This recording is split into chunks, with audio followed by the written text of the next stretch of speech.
Good evening guys. অনেকদিন পর আবার, তাই তো হ্যাঁ মনে পড়েছে।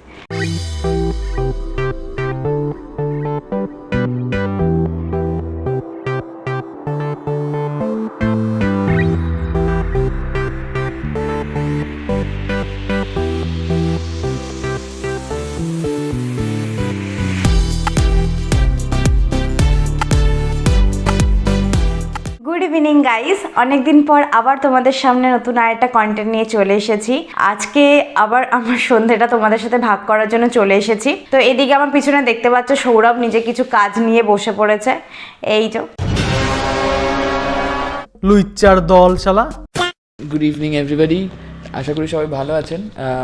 আবার নতুন করে নতুন রূপে অনেকগুলো ভিডিও খুব রেগুলারলি আসতে চলেছে। আপনারা সবাই এই চ্যানেলের সাথে জুড়ে থাকুন, সঙ্গে থাকুন। আপনারা দেখতে পাবেন অনেক এন্টারটেইনিং ব্লগস আসতে চলেছে, সো সঙ্গে থাকুন।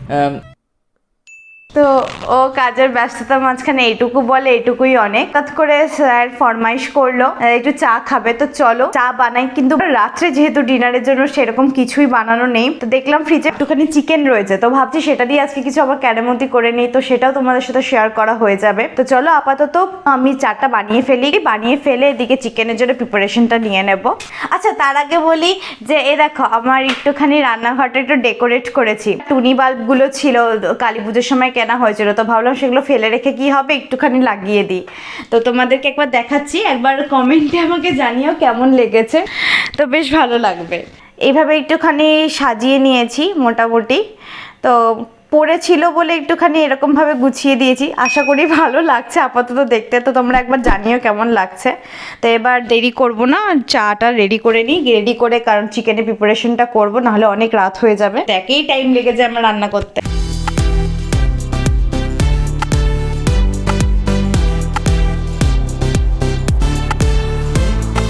আমি এদিকে চায়ের জন্য দুধটা অলরেডি বসিয়ে দিয়েছি, আর এদিকে চিকেনের জন্য নিয়ে নিয়েছি এগুলো সমস্ত কিছু যা যা লাগবে।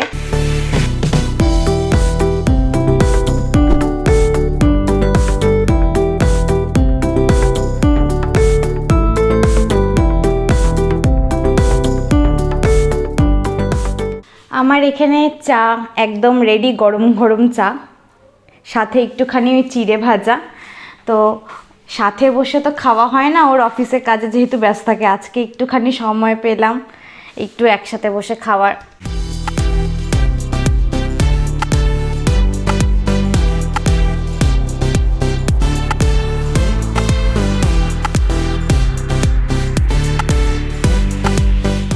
দুজনের চা খাওয়া কমপ্লিট হয়ে গেছে, এবার রান্না যোগাযন্ত্র করার জন্য নেমে পড়েছি। আড্ডা মেরে চা খেতে খেতে 7টা বেজে গেছে। রান্নার ফাটাফাট কাটাকুটি করে সমস্ত কিছু জোগাড় করে রান্নার প্রিপারেশনটা শুরু করে দিই। আমি এটাও বলে দেবো কিভাবে কি করেছি, কারণ একটু আজকে ভিন্ন স্বাদের ধনেপাতা দিয়ে মুরগির মাংস করতে চলেছি। তোমরাও দেখে নাও, তোমাদেরও একটুখানি জানা হয়ে যাবে। তো চলো রান্নাটা শুরু করা যাক। অল্প একটুখানি চিকেন ছিল, সৌরভ বললো যে এমনি চিকেন কষাই করতে। সত্যি কি জানো তো, চিকেনে যদি আলু না পড়ে, চিকেন আমার মনে হয় চিকেনের মানে মাংসটা স্বাদ যেন বেকার। আলু থাকবে না মাংসতে, এটা ব্যাপারটা কেমন একটা খাপছাড়া লাগে, সেই জন্য আলুটা আমার দিতেই হবে। এখানে আমি টমেটো, পেঁয়াজ, আলু, লঙ্কা যা যা নেওয়া নিয়েছি, সেগুলো আমি দেখিয়ে দিচ্ছি তোমাদের কি কি নিয়েছি। দুপুরবেলায় চিকেনটা ম্যারিনেট করে রেখে দিয়েছিলাম, বেশি কিছু দিইনি। একটুখানি ভিনিগার দিয়েছিলাম, ভিনিগার, আদা রসুন বাটা, লঙ্কা বাটা, হলুদ, নুন, দিকে হচ্ছে গিয়ে সামান্য জিরে গুঁড়ো, ধনে গুঁড়ো, আর হ্যাঁ আলাদা একটা ফ্লেভারের জন্য একটু ধনে পাতা বাটা দিয়েছি। এখানে মাংসের জন্য নিয়ে নিয়েছি 3টে আলু, 2টো পেঁয়াজ, টক দই, একটা টমেটো, কিছু কাঁচা লঙ্কা, 4 মগজ, কারণ 4 মগজ বাটাই মাংস বলো, মাছে কিছু কিছু আইটেম বলো খুব ভালো লাগে এগুলোতে দিলে। আর এখানে রয়েছে হচ্ছে গিয়ে এটা হচ্ছে ধনে পাতা, এটা হচ্ছে ধনে পাতা বাটা, এটা হচ্ছে গিয়ে কাঁচা লঙ্কা বাটা, যেটা আমি একটু স্টোর করে রেখে দিয়েছিলাম মোটামুটি 3 থেকে 4 দিনের জন্য আমি রেখে দিই এরকম বেটে স্টোর করে। আর এটা আদা রসুন বাটা। তো ব্যাস এইটুকু আমার উপকরণ মাংসের জন্য। তো এইটুকু কাটাকুটি করে আমি রেডি করব মাংসের। আমি এখানে একটা টমেটো কেটে নিচ্ছি, যেহেতু এগুলো পেস্ট করব ডুমো ডুমো করেই কেটে নেব।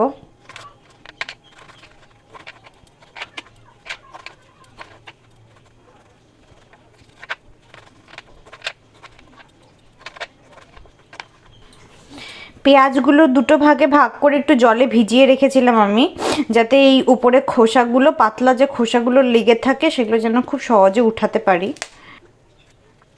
একবার এগুলো ধুয়ে নেব, এবার কেটে নেব। পেঁয়াজটাকে আমি দুটো টাইপের কাটবো, একটা ঝিরি করে, একটা গোটা গোটা। গোটা গোটা কাটবো বাটার জন্য, ঝিরি দেবো রান্নার সময়।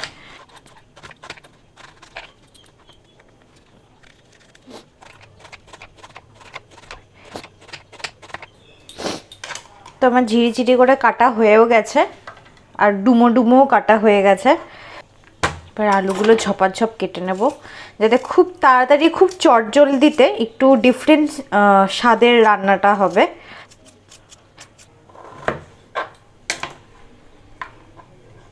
এখানে আমার কাটাকুটি সব কমপ্লিট। এদিকে আলু কেটে নুন মাখিয়ে রেখেছি, এদিকে পেঁয়াজ ডুমো করে কাটা, এদিকে পেঁয়াজ ঝুরি করে কাটা, টমেটো ডুমো করে কাটা, এদিকে কয়েকটা কাঁচা লঙ্কা চেরা, আর এদিকে টক দই যা আছে সেগুলো আগেই বলেছি। টক দই, আদা বাটা, লঙ্কা বাটা, এটা হচ্ছে ধনেপাতা বাটা, আর এই দুটো ওই বাটার পর যে এক্সেস থাকে সেটা ধোয়ার জল, আর এদিকে চার মগজ, টমেটো আর পেঁয়াজ, এই তিনটে এখন আমি একটু পেস্ট করে নেব, করে রান্নার আয়োজনটা শুরু করে দেবো। এখানে আমার সব পেস্ট করা কমপ্লিট হয়ে গেছে।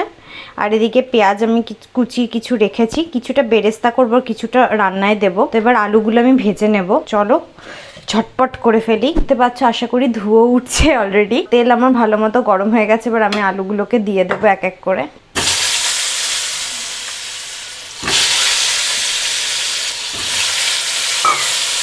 এই যে হলুদ, সামান্য হলুদ ছিটিয়ে দেব।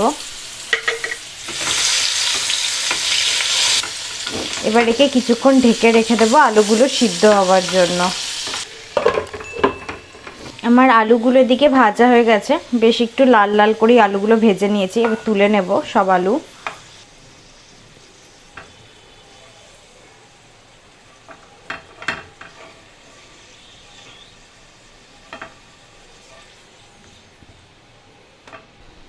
আলুগুলো তুলে নিয়েছি, তেলটা একটু গরম আছে। আমি পেঁয়াজ কিছু রেখেছিলাম বেরেস্তার জন্য, তো সেই পেঁয়াজগুলো আমি একটু বেরেস্তার মতো করে ভেজে নেব।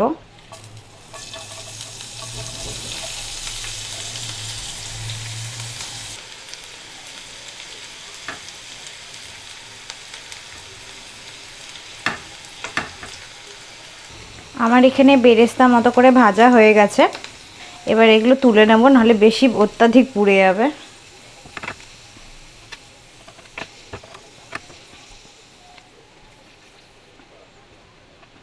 কড়াইতে যতটুকু তেল আছে ওই তেলেই রান্না করব। তো এবার আমি দিয়ে দেবো একটু গোটা গরম মশলা।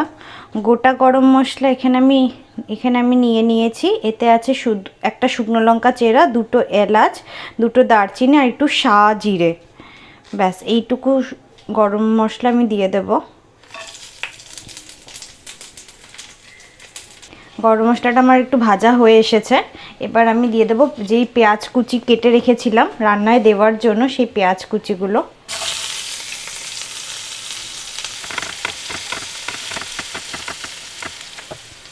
সামান্য নুন ছড়িয়ে দেবো যাতে পেঁয়াজটা নরম হয়ে যায়।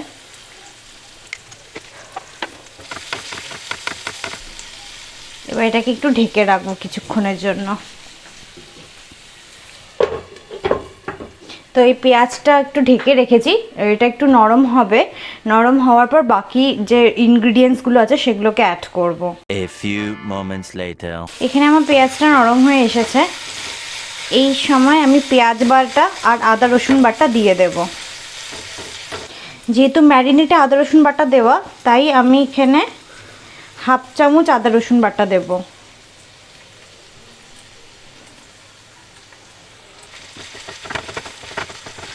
এবার পেঁয়াজ বাটাটা দিয়ে দেবো পুরোটা।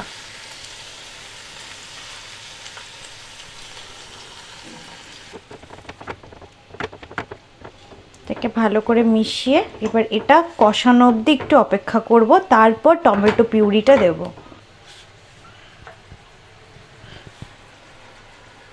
আমার পেঁয়াজ বাটা আদা রসুন বাটা যেটা দিয়েছিলাম সেটা প্রায় কষে এসেছে। এবার এই সময় আমি টমেটো পিউরিটা অ্যাড করে দেব, আর সাথে একটু কাঁচা লঙ্কা বাটাও দিয়ে দেব। এখানে আমি কোনো শুকনো লঙ্কা অথবা কোনো গুঁড়ো লঙ্কা যেটাই হোক ব্যবহার করব না, পুরোটাই কাঁচা লঙ্কা বাটায় বা কাঁচা লঙ্কায় হবে। ম্যারিনেটে সামান্য একটুখানি লাল লঙ্কার গুঁড়ো দিয়েছিলাম, তো রান্নায় আমি দেব না, পুরোটাই বাটাতে করব, লঙ্কা বাটায়। তো এবার এটা ভালো করে কষাবো যতক্ষণ না আদা রসুনের গন্ধটা মরে যাচ্ছে। আমার মশলা দিকে কষে এসেছে, এবার এতে আমি একটু ধনেপাতা বাটা দিয়ে দেব।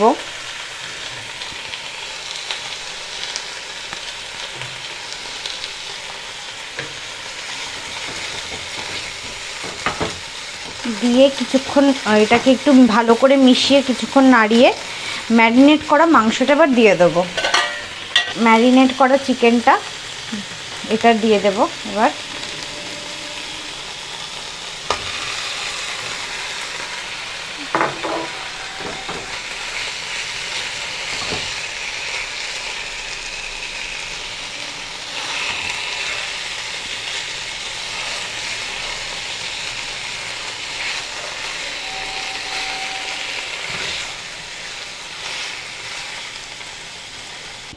মাংসের একটু ভালো করে মশলায় মাখিয়ে নিয়েছি, নিয়ে এবার ঢেকে দেব। মাংস যেহেতু একাই জল ছাড়বে, তো তার কিছুক্ষণের জন্য এটাকে ঢেকে রাখবো। গ্যাসটা একটু মিডিয়াম ফ্লেম করে দেব।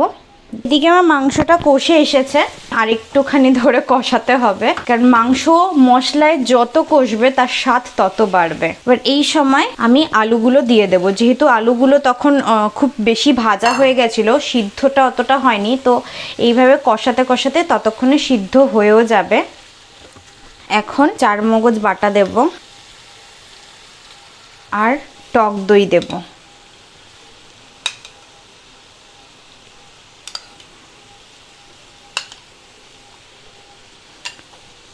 এবার এটাকে ভালো করে মিশিয়ে নেব।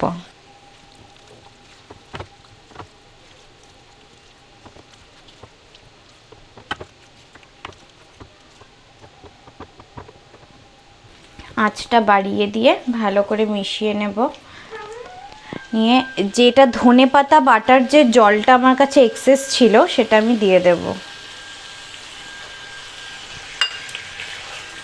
দিয়ে আবার এটাকে আবার ভালো করে মিশিয়ে নেব।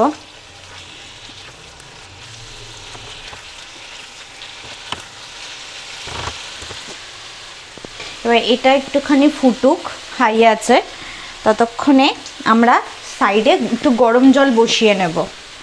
উষ্ণ গরম জল দিলে স্বাদটা খুব সুন্দর হয় ঠান্ডা জল দেওয়ার তুলনায়। একটু চিনি দেব। নুন যেহেতু ম্যারিনেটের সময় দিয়েছিলাম, তাই এখন আর দেব না। একেবারে হয়ে যাওয়ার পর একটু দেখে নেব নুনটা কতটা কি হয়েছে, তারপর সেই বুঝে দেব।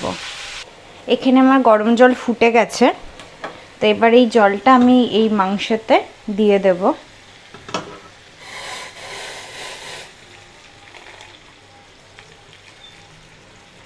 যেহেতু কষা কষা হবে তাই বেশি দেব না।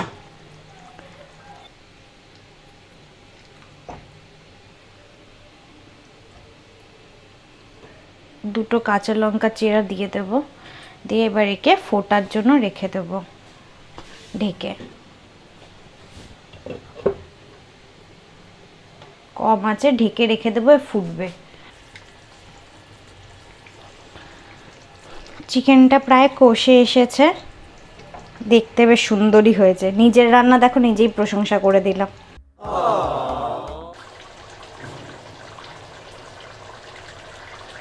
এটাকে একটুখানি ভালো মতো ফোটার জন্য একটুখানি ওয়েট করে যাব। একটু ঝোলটা টেনে আসলে নামিয়ে ফেলবো। আবার একটু চেখে দেখা যাক নুন ঝাল মিষ্টি ঠিকঠাক হয়েছে কিনা।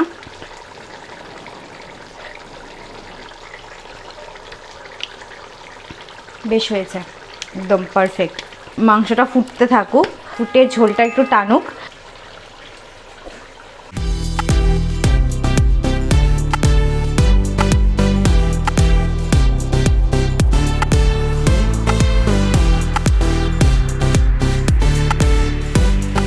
এখানে আমার চিকেন কষা একদম রেডি, ঝোলটা টেনে এসছে, গা মাখা গা মাখা। এখানে যে আমি পেঁয়াজে বেরেস্তাটা করে রেখেছিলাম এটা দিয়ে দেবো উপরে।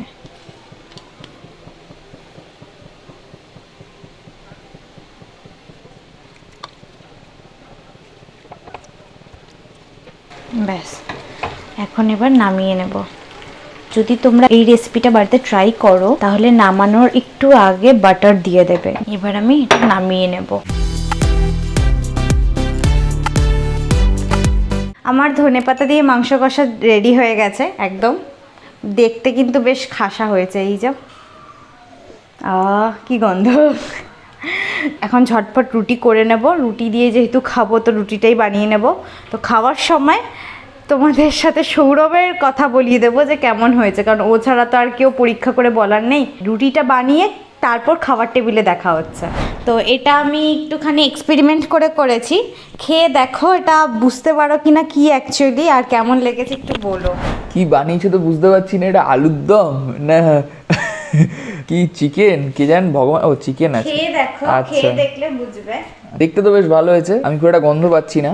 এবার একটু টেস্ট করে বলছি আপনাদের কেমন রান্না হয়েছে। ও তো এইরকম আলতু ফালতু এক্সপেরিমেন্ট করতে থাকে। এবার রান্নাগুলো খেয়ে বোঝা যায় যে ভালো হয়েছে না খারাপ হয়েছে। দেখা যাক, খেয়ে বলতে হবে কি আছে। মাংস একটু মিষ্টি মিষ্টি, হালকা ঝালও আছে, খুব ঝাল নয়, অন্যরকম বেশ। আর কিছু ফ্লেভার পাচ্ছ না এটা? অনেক রকমের ফ্লেভার পাচ্ছি, কিন্তু আমি তো অত দক্ষ রাঁধুনি নই, বুঝতে এটা পারছি মেইন না। ফ্লেভার হচ্ছে ধনেপাতা। এটা ধনেপাতা দিয়ে মাংস কষা করেছি। খেতে তো খুব ভালো। আমি মানে খাওয়ার ব্যাপার আঁটি গুনবো কেন, খুব সুন্দর খেতে। যাই হোক, বেশ ভালো খেতে। অনেক রাত হয়েছে, তুমিও খেয়ে নাও। যেহেতু রাত হয়ে গেছে তো আমিও ওর পাশে বসে পড়েছি খেতে। তো তোমরা একবার বাড়িতে এক্সপেরিমেন্ট করতেই পারো, এক্সপেরিমেন্ট করতে তো ক্ষতি নেই। তো আসলে সব থেকে বড় কথা আমার রান্না করতে ভালো লাগে, সেই জন্য আমি এরকম নানা ধরনের এটা সেটা দিয়ে এক্সপেরিমেন্ট করে থাকি। এটা আমার একটা ভালোবাসার হবি বলতে পারো। আজকে আর কথা বাড়াবো না, অনেক রাত হয়ে গেছে, যেহেতু খেয়ে নেব। খুব খিদে পেয়েছে, পেটে ছুঁচো ডাকছে রীতিমতো। আজকে সময়টাকে মোটামুটি তোমাদের সাথে ভাগ করে নেওয়ার চেষ্টা করলাম। অনেকটা মনে হয় নিজের এই মুহূর্তগুলোকে বন্দি করে রাখছি কোনো একটা ডায়েরিতে, যে ভবিষ্যতে যখন বয়স হয়ে যায় তখন এগুলো দেখে বেশ ভালোই লাগবে মানে ভাবতে। তো যাই হোক, ভালো লাগবে আশা করি তোমাদের এই ব্লগগুলো। এর ছাড়াও যদি তোমাদের আর কিছু মানে ভাবনা থাকে বা যেটা চাইছো যে আমি দেখালে বা যেটা আমি নিয়ে বললে ভালো লাগবে তোমাদের, সেরকম কিছু তোমাদের মানে মধ্যে থাকলে আমাকে বলতে পারো। আমি চেষ্টা করব সেটার উপরও করার। প্রতিটা ব্লগ প্লিজ দেখো এভাবেই। আর আমি বুঝতে পারি যে অনেকেই হয়তো দেখছো কিন্তু সাবস্ক্রাইব করছো না, তো প্লিজ সাবস্ক্রাইব করে দিও। তোমাদের সাপোর্টটা ডেফিনেটলি খুব দরকার। তো চললাম, টাটা, গুড নাইট। আবার আসবো আরেকটা ব্লগ নিয়ে আরেকটা দিন। তো টাটা, শুভরাত্রি।